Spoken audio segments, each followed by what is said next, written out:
国际新闻来看，菲律宾南部的敏达纳尔岛昨早起发生规模7.8大地震。最新的消息是指出讲，已经有37个人死亡，130外人受伤，阁有12个人失踪哦。因为有真侪厝倒去，目前嘛阁继续在抢救。联合国表示讲，随时会来协助。 伫晋阳附近松托斯将军市一间连锁的素食店，规个拢总害了了，边仔已经搭布棚，对天顶看落会使看到规个厝顶拢总落落。若其他所在的厝嘛拢损断甲真严重。菲律宾南部敏达纳五岛西北发生规模7.8的大地震，松托斯将军市灾情真惨重，真侪学校、商场抑个徛家拢损断一个真正咱嘛失电。若当地民众讲，虽然菲律宾定定咧地震，也毋过西目睭毋捌看过遮正力的。 Tumulo yung luha ko the first time ko kasi yung nangyari na medyo malakas talaga. Kaya tumulo talaga ang luha ko.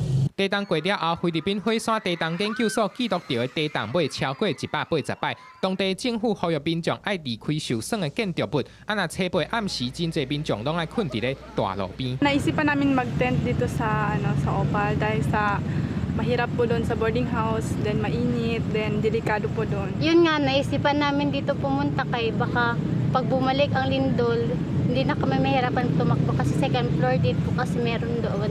因为一寡所在阁停电，所以松托斯将军市的救援人员敢会使伫咧暗烁烁的天，继续用重机躯来清遮的厝下角角，继续甲受困的民众甲找出来。另外一个重灾区沙兰加尼省的山区，地震过了后，崩山真侪徛家拢去土石甲墙去待伫咧下底，造成重大的伤亡。菲律宾的政府就动用消防，抑个地方灾害应变单位，甲军队组成搜救队，赶紧落去敲找。若是菲律宾教育部表示，初步统计有6200多栋的校舍受到损断，受到影响的学生差不多320万位，真侪学校即马嘛爱停课做安全检查。公司新闻张淑芬编译。